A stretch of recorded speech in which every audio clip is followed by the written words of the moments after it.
Why do I use fair value gaps with supply and demand zones? I mean, it's pretty simple. When price moves up too fast, it leaves gaps, and price usually wants to come back and fill them. Combine that with supply and demand zones, that's basically everything you need to finally become profitable. So let me explain a bit deeper, right? So I'm going to use a demand zone example here. I have a demand zone just over here, and it right in front of it, you also have a fair value gap. Now, think how powerful this actually is.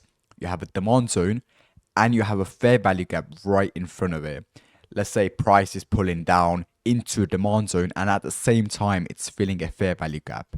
If you also get a clean reaction from the zone, that's just like a very, very good setup. I mean, of course, you can trade normal supply and demand zones without any fair value gaps. That works too. But when you get both lining up like this is just insane. I mean, of course, like I said, you still need a reaction from the zone. If price just goes straight through it, then that just invalidates the demand zone and the fair value gap. So as you can see, price came into this demand zone.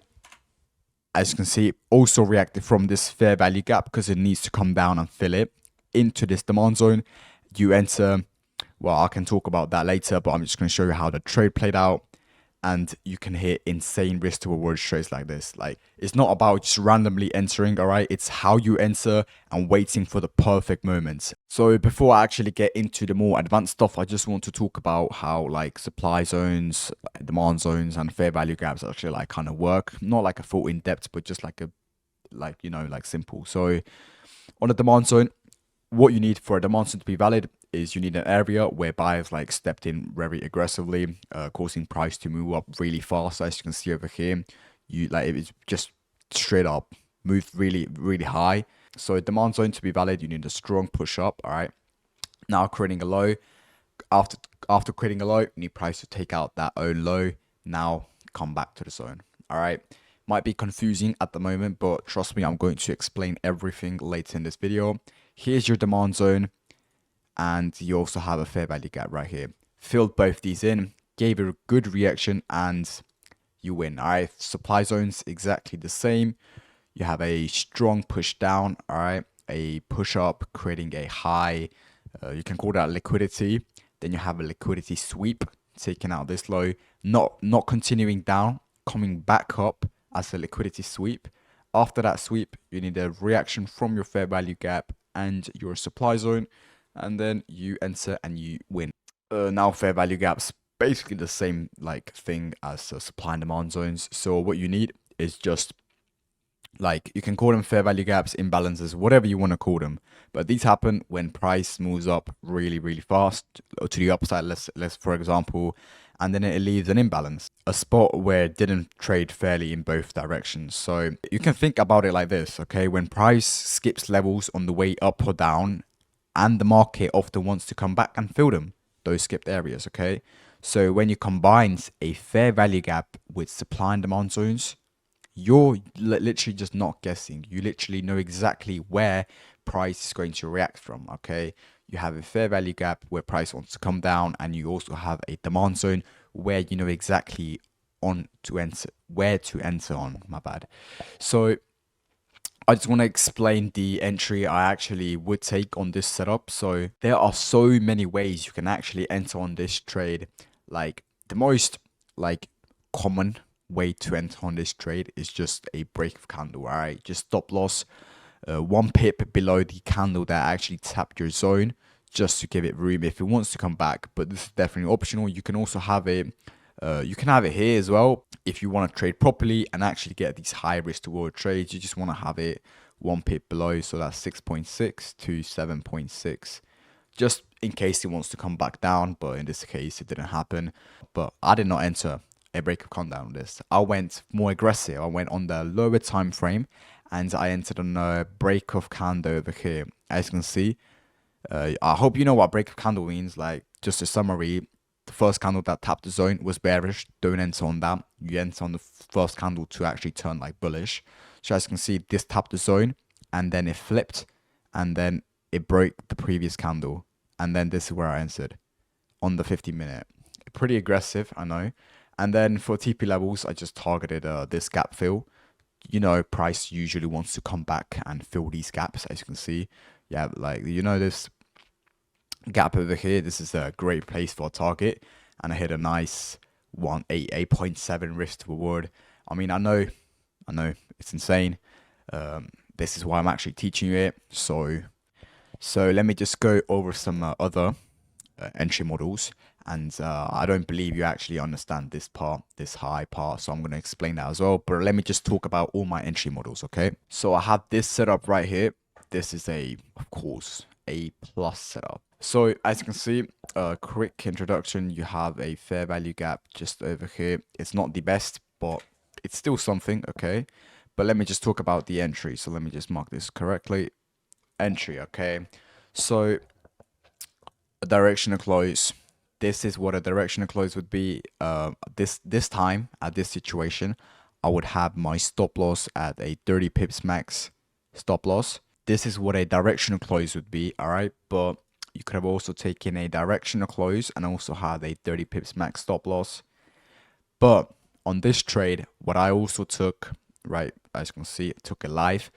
What you could have also taken, the most common on this trade, would be a flip entry. Okay, stop loss now officially just down the candle over here, not 1 pip on this example, because 1 pip would be below the zone, and that's just pointless. So I just have it at the wick that tapped, not below this wick, but below this, the lowest wick that came into the zone. And then basically a flip entry. Let me make a drawing example. So this is your demand zone. Okay, and this is the previous candle. So let me just try and make that identical. This is this candle. Okay, now let me just change that to green. Now this is this candle. Okay, it opened when the previous candle closed, of course, we all know that.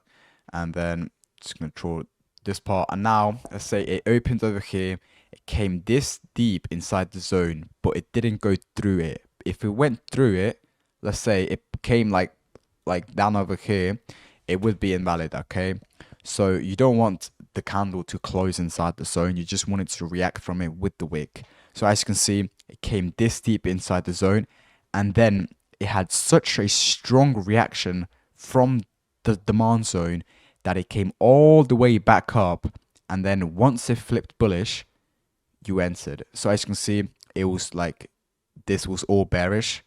This here was all bearish, and once it came all the way back up, flipped bullish, that's where you enter. All right. And yeah, quickly on the directional close, is on the first candle to react from your zone as a bullish candle. Directional close is the most common we actually get. So directional close, 30 pips max stop loss. If there wasn't 30 pips max stop loss, just below the wick as usual. And yeah, this was just an insane trade. For this trade, I targeted about it. I'm not too sure if I remember this correctly. It was somewhere over here, and I had a TP1 somewhere about over here. Or I actually could have even gone. Yeah, it was pretty long time ago. This was last year, October. So, but yeah, who cares about that? Just insane trades, okay? Let me just, there you go. So about the high thing I was talking about earlier as well, as you can see, like if your setup was to look something like this, without this high, came like this, shit trade. All right, you do not want to be looking at something like this. So what you need is a liquidity to be created, okay? And then after that, you need a liquidity sweep, so like a breaker structure, whatever you want to call it. So you had a push up, strong push up, all these bullish candles, and then the bearish candle before the big push up is your demand zone.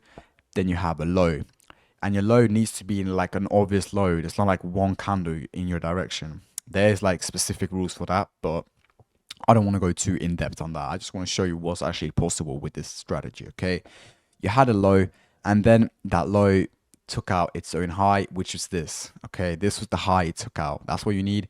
And then after that, you need a directional move back. You don't want this kind of movement. Okay, it's just choppy, just like that, and then it just slowly gets into a demand zone. Okay, you don't want any of that bullshit.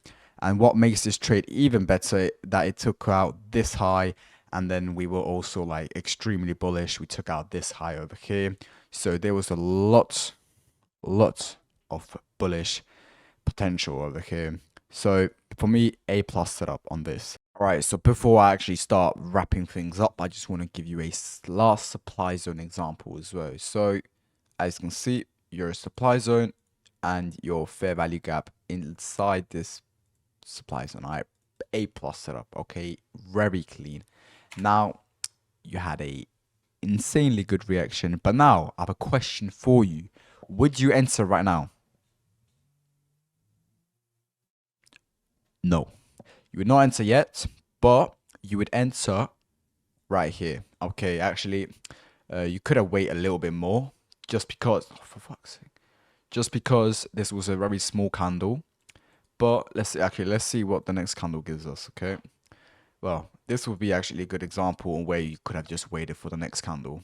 All right, I mean, you could have also entered on this small candle, but I don't like these very small candles reaction from the zone. But as you can see, not one pip above, but just at the wick over here. If it went past the zone, it would be invalid, or if it closed inside this zone, it would be invalid as well.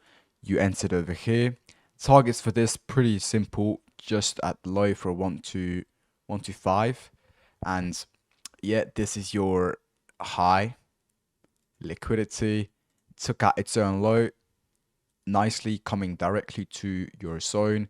Liquidity is in distance, and what I mean by that is I don't want zones. I don't want liquidity to be really far. Let's say I'm gonna make identical like that. Let's say came like that. Here's your liquidity and here's your zone. Okay, you don't want anything like that.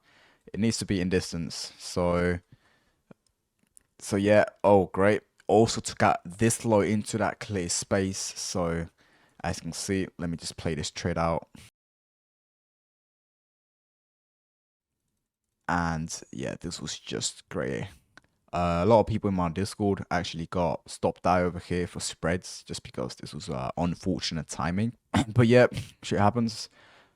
So this would be it for this short video. I mean, I hope it gets views, not like my last videos, but please, bro, if you actually want to learn more into this strategy, join the Discord. See you later.